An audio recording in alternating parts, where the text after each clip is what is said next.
नमस्कार आप सबको। स्वागत है आप सबका फिर से अपने YouTube चैनल सात्विक वाणी में। कुत्ते को रोटी खिलाने से क्या फ़ायदे होते हैं? आप सबने यह तो सुना ही होगा कि हमें पहली रोटी गऊ की और आखिरी रोटी कुत्ते की निकालनी चाहिए, लेकिन इससे क्या फ़ायदा होता है? गुरु प्यारी साध संगत जी, स्वागत है आप सबका हमारे YouTube चैनल सात्विक वाणी में। गुरु नानक साखी में हम सब आपकी आशा करते हैं कि आप सभी अच्छे और स्वस्थ होंगे। तो चलिए ज़्यादा देर न करते हुए आज की यह वीडियो शुरू करते हैं। आज की कहानी आपको सोचने पर मजबूर कर देगी। अक्सर हम कई मौक़ों पर कुत्तों का नाम लेकर मिसाल दिया करते हैं। किसी को गाली देते हैं तो कुत्ते का नाम ज़ुबान पर आता है, गाली आदमी को देते हैं, प्रणाम कुत्ते का बदनाम होता है। क्या कुत्ता इतना गुजरा जीव है? हमने उसे कभी खिलाने पिलाने के बारे में नहीं सोचा, चाहे कितने ही दिन से भूखा द्वार पर पड़ा हो, लेकिन हमें कभी उसका नाम इस्तेमाल करने में लज्जा नहीं आई। ऐसा क्यों था? एक गांव में एक सुरेश नाम का एक लड़का रहता था। वो बहुत परेशान था। वो बस ये सोचता था कि मैंने पिछले जन्म में क्या पाप किया था जो मुझे अभी भुगतना पड़ रहा है। एक दिन उसे पता चला कि गांव से कुछ दूर एक महात्मा रहते हैं जो सबकी समस्या सुनते हैं। अगले दिन सुरेश उस महात्मा से मिलने के लिए निकल गया। वहां पहुंचकर सुरेश ने देखा कि महात्मा अपने आश्रम में कुछ लोगों को उपदेश दे रहे हैं। तभी सुरेश ने महात्मा को प्रणाम किया और कहा, गुरुदेव, मेरे मन में एक प्रश्न उठ रहा है। महात्मा ने कहा, बंदे, निसंकोच होकर पूछो, आपके मन में वह कौन सा प्रश्न उठ रहा है? तब सुरेश ने कहा, गुरुदेव, मैं यह जानना चाहता हूँ कि कुत्ते को एक टुकड़ा रोटी खिलाने से मनुष्य को कौन सा फल मिलता है। तभी महात्मा ने बताया, अगर मनुष्य कुत्ते को रोटी खिलाने के 8 फायदे जान जाए तो कभी दुखी नहीं होगा। कुत्ते को एक टुकड़ा रोटी खिलाने से मनुष्य को 8 फायदे होते हैं, और जो भी मनुष्य इन फायदों के बारे में जान जाता है उसका जीवन धन्य हो जाता है और उसको जीवन के कभी दुखों का सामना नहीं करना पड़ता। जो भी मनुष्य पृथ्वी लोक पर कुत्ते को एक टुकड़ा रोटी खिलाता है उसे 8 फायदे होते हैं और वो जीवन भर सुखी रहता है और उसे मृत्यु के बाद मोक्ष की प्राप्ति होती है। महात्मा ने कहा,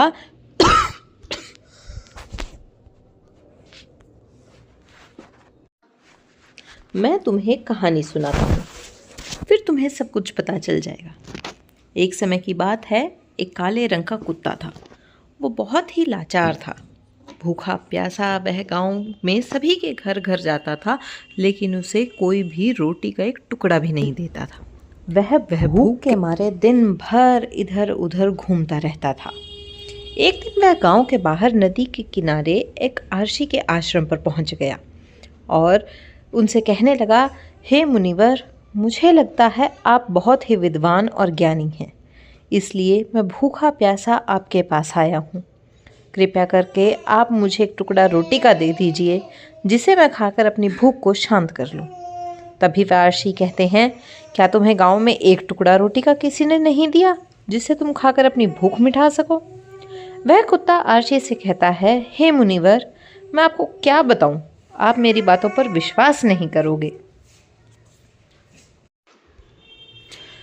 तो बताओ, तुम्हारी बातों पर मैं विश्वास अवश्य करूंगा। मुझे तुम बहुत ही लाचार दिखाई पड़ते हो। तभी वह कुत्ता कहता है, ठीक है मुनिवर, मैं आपको अपनी बीती बताता हूँ। कुत्ता आर्षी से कहता है, हे मुनिवर, दुनिया के लोगों का हम पर रहम करो। हमारा कोई घर नहीं होता, कोई आसरा नहीं होता, कमाकर खाना हमें आता नहीं, हमें वस्त्र भी पहनने का ज्ञान नहीं है, इसलिए सर्दी गर्मी और बरसात में हम ऐसे ही घूमते रहते हैं। हमें पढ़ना लिखना भी नहीं आता, आपकी तरह हमें अनुशासन नहीं आता, हमें आपकी तरह बोलना नहीं आता। यह है हमारा दुर्भाग्य ही समझिए। परंतु हमें आपकी तरह भूख भी लगती है, चोट लगने पर हमें आपकी तरह पीड़ा भी होती है, हमें आपकी तरह रोना भी आता है। बस इन्हीं 3 कामों में हम आपकी बराबरी करते हैं, इसलिए हम पर दया दिखाइए, हमें और कष्ट मत दीजिए। ईश्वर ने तो हमें वैसे भी कष्ट देकर ही भेजा है, ऊपर से आप लोग हमें परेशान करते हैं। हम आपकी तरह मनुष्य नहीं हैं, पर हम पराधीन जीव हैं। जब हमारा जन्म हुआ उस समय हमारे आँख कान बंद थे, कि उस समय आपके जन्म पर जैसे नाच गाना होता है, बाजे बजते हैं, खुशियाँ मनाई जाती हैं, हमारे जन्म पर भी यह सब हुआ होगा। हमारे जन्म पर किसने खुशी मनाई होगी? हम जिस बिछौना पर थे वह रुई का नरम तो था, सर्दी बिल्कुल नहीं लगती थी। मैं मन में सोच रहा था कि किसी बड़े घर में पैदा हुआ हूँ। लेकिन जब हमारी आँख खुली तो मैंने देखा कि हमारी माँ, जिसे आप लोग बोलते हो, वह अपने 5 बच्चों को छाती से चिपकाकर एक राख के ढेर में पड़ी थी। हम 5 भाई थे, बाकी 4 तो लाल और भूरे रंग के थे। मैं अकेला ही काले रंग का था। सबसे छोटा मैं ही था, इसलिए कमज़ोर था। मेरी माँ हम लोगों के पास कम ही आती थी, क्योंकि उसे भी अपने भोजन की व्यवस्था करनी पड़ती थी। यदि वह न खाती तो मैं दूध कहाँ से पिलाती? उस एक माँ पर हम 5 भाई निर्भर थे। वह बेचारी अपने भोजन के लिए इधर उधर दौड़ती रहती। कभी भोजन मिल भी जाता, कभी नहीं भी, लेकिन वह हमेशा हम 5 का बड़ा ख्याल रखती थी। आखिर वह हमारी माँ थी। वह रात भर जागकर गांव की रखवाली करती थी। किसी की मजाल नहीं थी कि कोई अनजान आदमी बुरी नीयत से गांव की तरफ भी झांक जाए।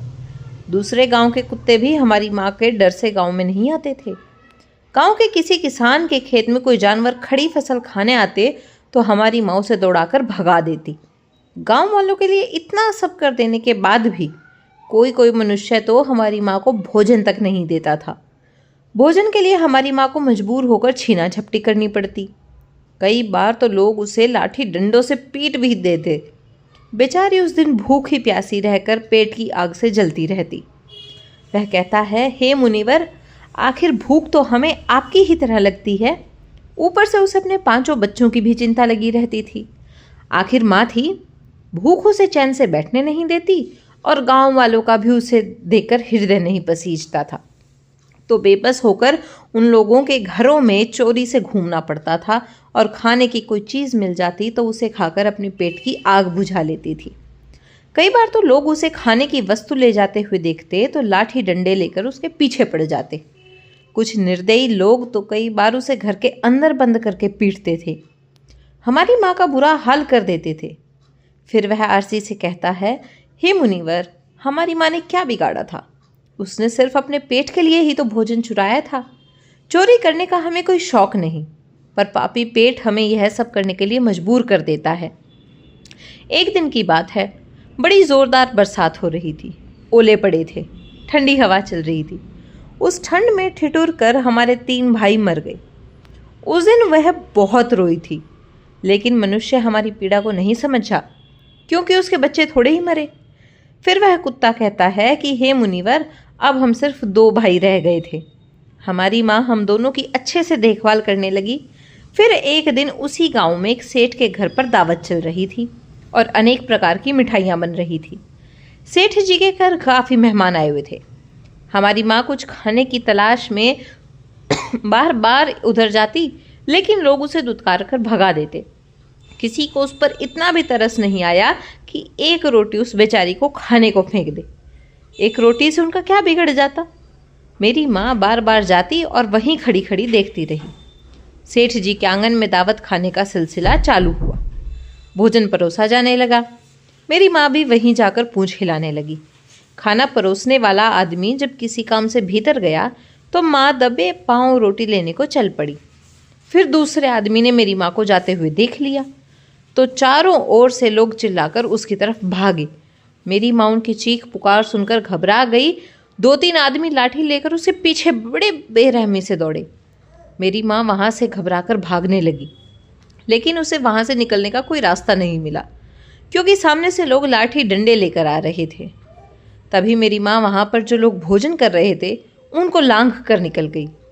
आगे वह कुत्ता कहता है, हे मुनिवर, मेरी माँ अपने निकलने पर इतनी हैरान नहीं थी जितनी उन लोगों को देखकर हुई थी जो वहाँ पर दावत खा रहे थे। वह सब उठकर खड़े हो गए। उन्होंने भोजन करना छोड़ दिया और कहने लगे कि कुतिया के लांघ जाने के कारण भोजन भ्रष्ट हो गया है। सब एक दूसरे से विचार विमर्श कर रहे थे कि अब क्या किया जाए। खाना तो सब खराब हो गया है। फिर सेठ जी फूट फूट कर रोने लगे। कुछ लोग तो यह भी कह रहे थे कि भाई, इसके लांघने से भोजन खराब कैसे हो गया? उसने खाने में या पतलों में मुंह थोड़ी डाला है, सिर्फ ऊपर से लांघ कर ही तो गई है। और कहने लगे, शहरों में तो लोग कुत्ते को पालकर घर के अंदर सुलाते भी हैं और खिलाते भी हैं, तो इसमें कोई बुरी बात नहीं। अगर कुतिया लांघ कर गई है तो भोजन खराब नहीं हुआ। लेकिन उनमें से कुछ लोग बड़े घरों से ताल्लुक़ रखते थे, उन्होंने एक भी नहीं चलने दी। कह रहे थे कि भोजन तो भ्रष्ट हो गया, यह हमारे खाने के लायक नहीं है। आखिरकार उन्हीं की बात मानी गई। अब तो वह सारा भोजन गरीबों में बांट दिया गया। उस दिन मेरी माँ को खूब पेट भर के खाना मिला था। ऐसा सुख उसने जीवन में कभी नहीं पाया, लेकिन वह सुख उसके लिए बड़ी मुसीबत बन गया। वह भोजन करके वहाँ आराम से लेटी ही थी, उतने में वह सेठ डंडा लेकर वहाँ आ पहुँचा और उसे बुरी तरह से पीटने लगा। उसे वहाँ से भागने का भी कोई अवसर नहीं मिल पाया। डंडों की चोट से वह बुरी तरह से चिल्लाने लगी। माँ का विलाप सुनकर पत्थर भी पिघल जाता, पर निर्दयी को उस पर जरा भी रहम नहीं आया। वह उसे कठोरतापूर्वक पीटता रहा। माँ का वह शोर पूरे गांव में सुनाई दे रहा था।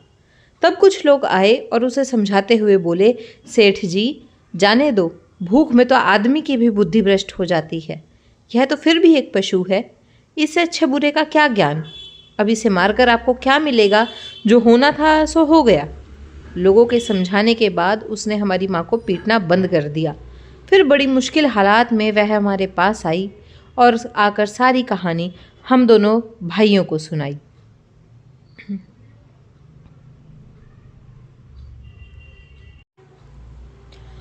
हमने सोचा कि कितना कष्ट भरा है हम कुत्तों का जीवन।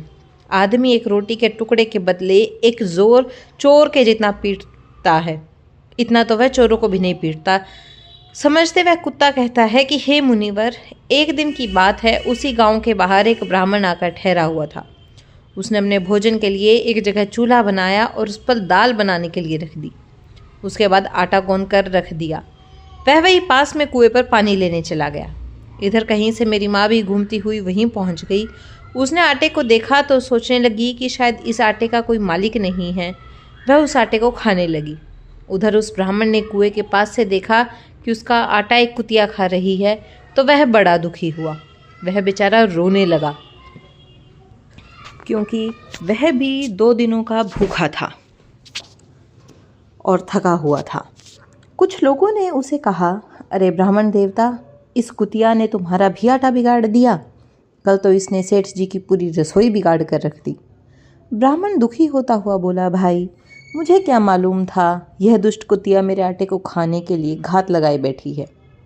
ब्राह्मण ने आव देखा न ताव, लाठी लेकर उस कुतिया के ऊपर टूट पड़ा। माँ उस आटे को ठीक से खा भी नहीं पाई थी, पर उससे ज़्यादा कि उस पर लाठी बरस गई। महीनों तक वो लड़खड़ाते हुए घूमती रही। तब उस दिन समझ में आया कि आदमी कितना खुदगर्ज है। हम उसका कोई भी काम करते हैं तो भी वह हमें नहीं समझता। आगे वह कुत्ता कहता है, हे मुनिवर, हमारी कमी यह है कि हम उन्हीं मतलबी इंसानों के अधीन रहना चाहते हैं जो हमें कष्ट देता है। जो हमें प्यार से खिलाता है, हम उसके कितने काम आते हैं यह नहीं पता। उनके घर की रखवाली तो हम ही करते हैं। साथ ही साथ और भी बहुत सारे लाभ हैं जिन्हें मनुष्य नहीं जानता। महात्मा ने कहा, यदि मनुष्य कुत्ते को रोटी खिलाने के फायदे जान जाए तो अपने जीवन में होने वाले नुकसान से बच सकता है।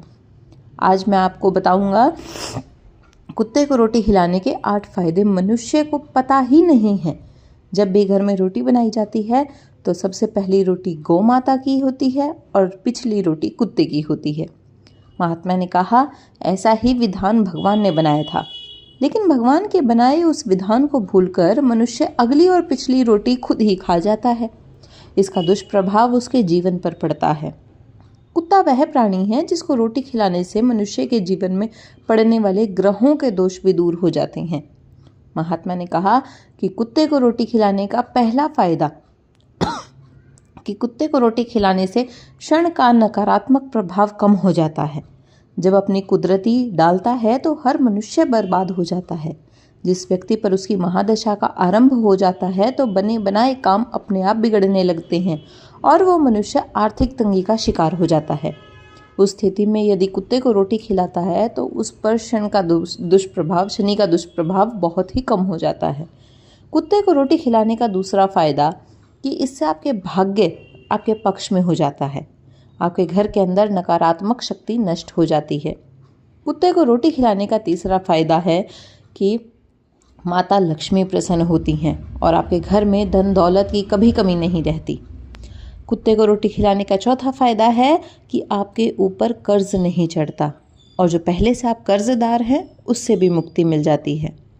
कुत्ते को रोटी खिलाने का पांचवा फायदा है कि सुबह शाम भोजन देने से आपका व्यापार बहुत अच्छे से चलता है। कुत्ते को रोटी खिलाने का छठा फायदा कि उसको रोटी देने से आपकी आयु में वृद्धि होती है और अटका हुआ धन वापस मिल जाता है। और सातवां फायदा यह है कि हमेशा आपका स्वास्थ्य अच्छा बना रहता है और मानसिक रूप से आप मजबूत रहते हैं। आपका मन हमेशा ऊर्जावान रहता है, अच्छे विचार आपके मन के अंदर आते हैं। कुत्ते को रोटी खिलाने का आठवां फायदा यह है कि इससे भगवान प्रसन्न रहते हैं, क्योंकि भगवान को समस्त जीवों की चिंता रहती है और जो समस्त जीवों पर दया दिखाता है भगवान भी उस मनुष्य से हमेशा प्रसन्न रहते हैं। भगवान की कृपा सदैव उस परिवार पर बनी रहती है। आपने बड़े बूढ़ों से सुना होगा कि कहते हैं जब कुत्ता रोता है तब अपशगुन होता है, कोई संकट आता है, किसी की मृत्यु होती है, इसलिए कुत्ते को कभी रुलाना नहीं चाहिए। इस प्रकार से महात्मा ने सुरेश को कुत्ते को रोटी खिलाने के 8 फायदे बताए और जो भी मनुष्य कुत्ते को रोटी खिलाता है उसे इन 8 फायदों का फल प्राप्त होता है। तो दोस्तों, कैसी लगी आपको यह कहानी हमें कमेंट सेक्शन में ज़रूर बताना और अच्छी लगी हो तो इस चैनल सात्विक वाणी को सब्सक्राइब करना